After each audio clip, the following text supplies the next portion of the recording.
What's going on, everybody, and welcome back to another exclusive Patreon tip. So for today, I'm going to show you guys a really good passing play out of the Deuce close formation. For the regular tip subscribers, this will be a good money play for you guys.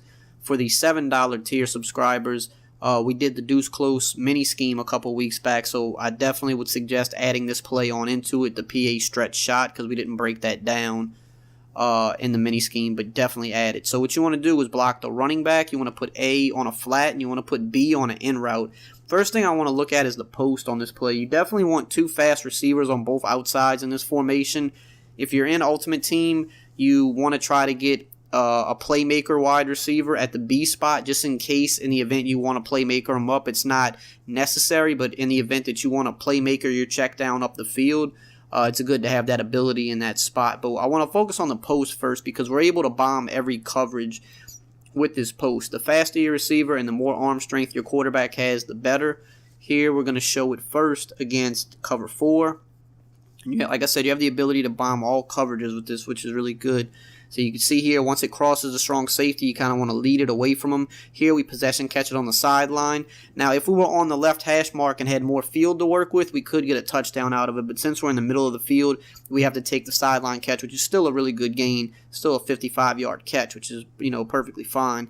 Now we're going to show it against cover 3. And keep in mind, this isn't the main focus of the play, because it does take time to develop. You see here against cover 3, we're able to get it over the top of the cornerback for a touchdown. This is like your last-ditch effort of the play. If your other routes aren't open, if you maybe hesitate and you don't like what you see, you always have the ability for a late read if you're not under pressure. Here against cover 2, you could throw it quick over the middle, which is probably the safest way to do it. But you can also bomb cover 2. You can split the safeties. You definitely want good arm strength. This is easier in Ultimate Team because you got more quarterbacks that have like 96, 97 arm strength. You want to pass lead it up and split the safeties. You see there we barely got it because right here Matt Ryan has 94 power, which isn't bad, but in Ultimate Team having a guy with like 96, 97 makes all the difference when you're trying to split the safeties like that against cover 2. And also you have faster wide receivers. I think Julio's 94 in the regular game, but in Ultimate Team you could have 98 speed. So the flat route here that's the first read every play. If the flat route's there, that's what you take because it's usually going to be 5 to 7 yards pretty consistently. It doesn't seem great, but a lot of people neglect to cover this in Deuce close. They're so worried about the run because the run is so good out of it. If that flat is there, you take that flat every single time. You have to be disciplined enough to do it. Now, if they play underneath coverage, you see there the linebacker attacks the flat. That's when you go to that crossing route. If they play any type of underneath coverage, that crossing route's going to be wide open all day, and you want to possession catch it. Just throw it to them, maybe pass lead it to the right, depending on what the zones look like. Here you see it again. Possession catch it, get down, avoid the hits.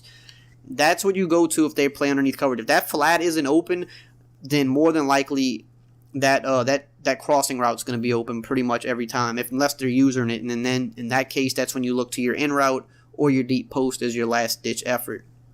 You see here against cover 3, we could have probably threw the quick flat there, maybe only got like 4 yards. You have to really read the defense and see. But we saw the safety kind of bite further down on it, and we were able to hit the crossing route again. So here we'll run it against cover 3 again.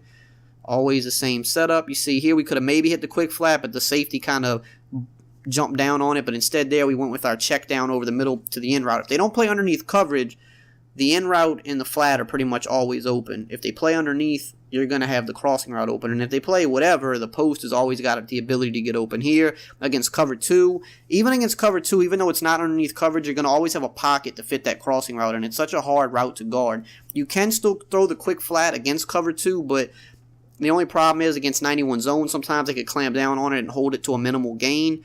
And the other thing that happens is you see how the tight end does that little spin catch a lot. See, there we got 3 yards. If he wouldn't have spin caught, we would have got 5 yards there, which would have been good. But a lot of times on these flat routes, it's an annoying animation, but they do the spin catch. So if you're going against a lot of cover 2, you want to try to look more for the crossing route than for the flat route, because the crossing route is going to be a little bit more consistent in getting good yardage for you.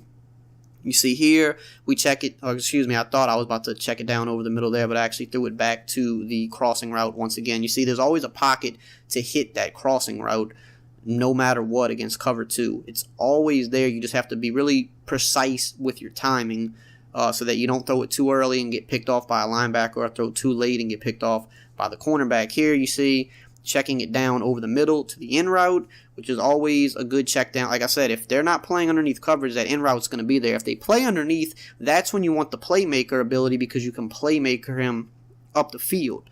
So you see here, they played underneath, we playmakered them up, and we try to get a catch on the sideline. Now, if you're in MUT and you actually have a playmaker wide receiver, he's going to go up the field a lot more crisp than that. He's not going to go at such a jagged angle, and it's going to be easier to hit the route. But that's the play, everybody. I hope you guys enjoyed it. Add it to the mini scheme if you've seen the mini scheme.